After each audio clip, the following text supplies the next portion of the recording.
interesting workout, Kayla. Yeah. What made you come up with that one today?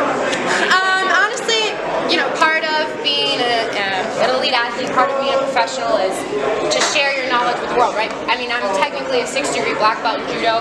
Once you reach that degree, it means you're no longer a competitor, you're now a teacher. So for me, it's all about sharing my knowledge, spreading joy, and I don't know any better way of doing that than from school. So.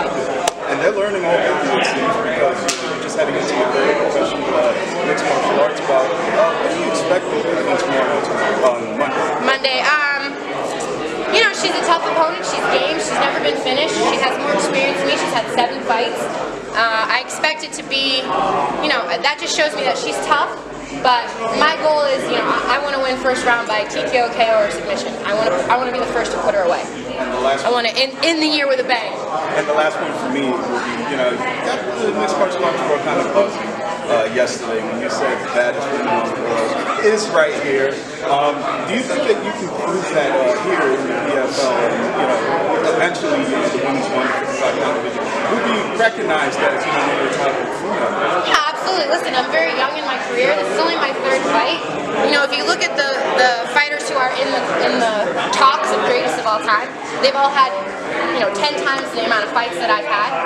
And every day the sport is growing. Every day the sport is changing and evolving. And I'm the new generation. I'm the new era. So welcome to a new era of women's mixed martial arts. Kayla, right here. How hard is it for you to be patient? You seem really excited to... It's so hard. Yeah. I mean, patience is not one of my virtues. I mean, I think especially what is so difficult for me is I was so successful in judo, right? And obviously I started when I was 6, so it took 20 years to get to that point. But really, the last 10 years of my judo career, I was on top. So I had that confidence in my abilities. I had that confidence in my skills. I knew that if a loss wasn't really, I knew that I could overcome it. I knew that I could fix it. I knew that I could change it. But here, I'm still so new. You know, I'm still like, I have so much to learn. I have so much to do. I have so little time. And like my coaches have to like pull the reins. They're like, listen, like you don't have to work out 5 times a day. Like it may take you a year, but you're gonna learn how to strike. You're gonna learn how to move your head. You're gonna learn. Like we have faith in your abilities as an athlete and your ability to learn. So relax. Yeah. So what's the number for you? As many times you'd like to fight in a year to develop as a mixed Oh my goodness! I mean, if it were up to me, I'd fight every month. You know, I feel like success breeds success, and once you get going on that train, I don't cut any weight. You know, thank goodness for the PFL, 155 pounds. You know, I walk around at 160. So if it were up to me, I'd fight every month. But there's going to be a tournament next year. There's going to be a real series for me. So I think 6 times is how many times I'm going to fight next year, which is awesome. I mean, you can't get that kind of experience. You know, you fight in any other organization, you fight once, and then they sit on you for 6 months. So. And are you? I know you said you were looking for a TKO and knockout. You said those 2 things first before you. Obviously, is that because you're working on that more, or you're? Yeah, I mean, listen, I just my goal is to be the best MMA fighter in the world, not the best judo player in a cage. You know, obviously I feel like my grappling, my ground game, my submission skills are elite. But I want to be an elite fighter, so that means TKO, that means KO, that means, you know, punches and head kicks and all kinds of crazy stuff, which I'm working really hard on. Cool, thank you. That's it for me. Kayla, talking about knockout and stuff like that, you work with Dia Davis, top striking coach over there. Watching you from the first fight to the second fight, your growth in striking has been obvious. Like, talk to me about his working with him and how your transition has been from, like, in the last 6 months of learning striking and blending it with your judo. How much has it grown? Yeah, I mean, honestly, every day I feel like I get, you know, just a little bit better, a little bit better, a little bit better, and that's what's so exciting for me at this point in my life. You know, in judo, by the end of my career, I was so burnt. It was like I was doing the same thing over and over and over again. You know, you can only perfect something so much before you're just like, I couldn't get any better. I had reached the top. But here, every single day is like, oh wow, like if I do this, this, and this, like this happens. And with Dia and with everyone at American Top Team, I just feel like the sky is the limit, you know. I mean, we work every day. I work on striking every day in some way, shape, or form. So I usually have 2 to 3 workouts a day, but striking is, I'm doing something with striking every single day, whether it's Muay Thai, whether it's boxing, whatever it may be. So I just feel really lucky, you know. I have a great corner, I have a great team, and I get to train with the best in the world. You know, Amanda Nunes is, I think she's about to make history, so. Yeah. Do you think you can actually love MMA more than you love judo? It's so weird. So I never never really loved judo. People always assume, I mean, I loved it, but really I loved winning. And I love that challenge of you versus one other person. There's no feeling quite like that. There's no being the best in the world at what you do is the most natural high, greatest high on earth, and I crave that and I yearn for that. So I never thought I would be able to find it anywhere else, but in MMA, it's like winning a judo match, like, I don't know, times 1,000. It's like that high times 1,000. Like, you're literally in a cage with another human and they're trying to kill you. You know, it's like, it's amazing. One more question. I mean, it's rarity to be the face of one of the face of an organization 3 fights in, and now you're going to be the face of the lightweight women's division. Do you feel like you almost were born for this role because you have experience with public speaking, the book? You know, do you feel like you're almost perfectly born for this position right now? I think that I've worked very hard my whole life to put myself in this kind of position. You know, in judo in the United States, you're not going to get famous, you're not going to get rich, you're not going to, you know, you do it because you love it and you want to be successful and you have that desire to be the best.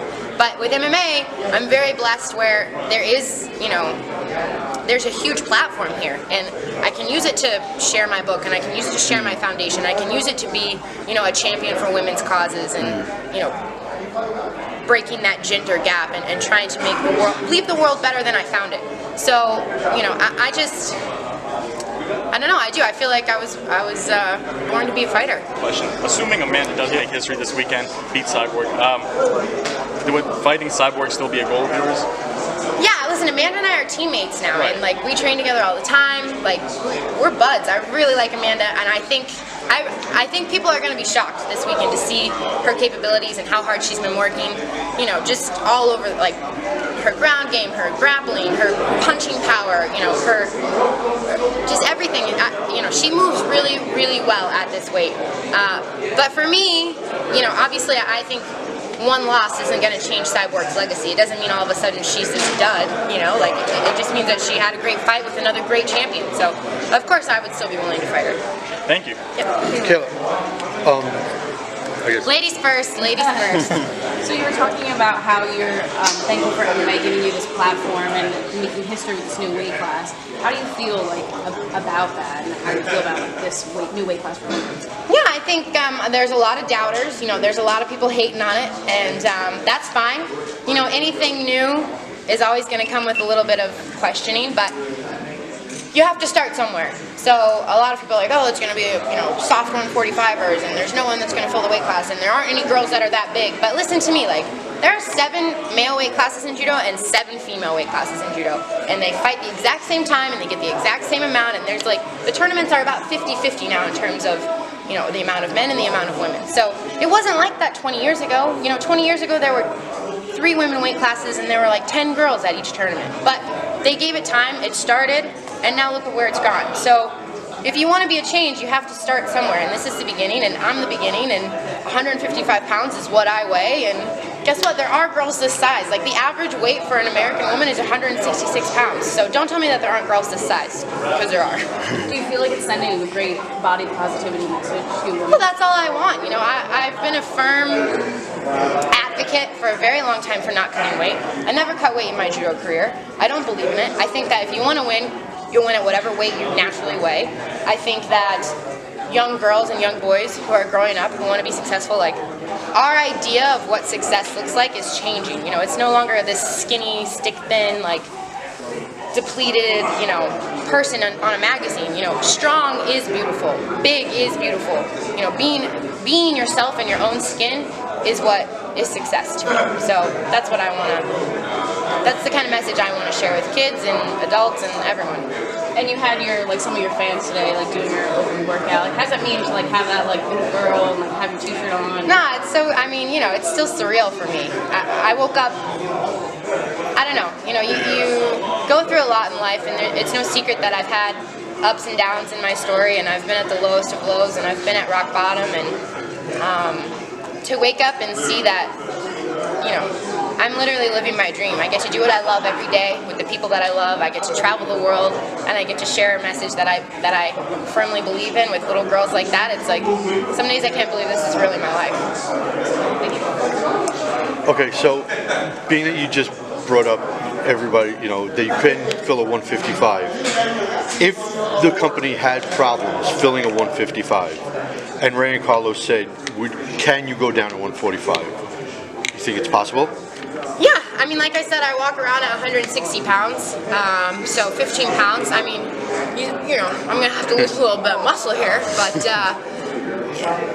you know, I'm Team PFL, and I'm Team Make It Happen. So if my bosses came to me and said, "Listen, we really need you to do this," then I would do it. But I know them, and I know that they're gonna work very hard to make sure that that doesn't happen, because they're the ones that said to me, "Let's do 155." I was fully like, you know, Cyborg's at 145, that's a already created division, so I really thought, listen, if I'm going to be successful, I'm going to have to fight at 145 pounds. I had set my mind on it, and they came to me and said, we don't want you to cut weight, we don't want you to be depleted, we want you to be strong, we want you to be the role model that you want to be. Let's break barriers, let's start 155 pounds. And I was like, where do I sign?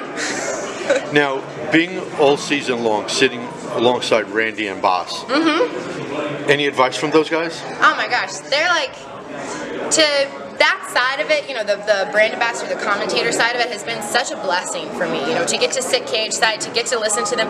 Boss is always like, you know, he's a little crazier than Randy. Randy's a little quieter, but Boss is always like, head body, I'm telling you, this is the way, head body, and I'm like, okay, got it, head body. Now, this is going to be your third fight. Yeah.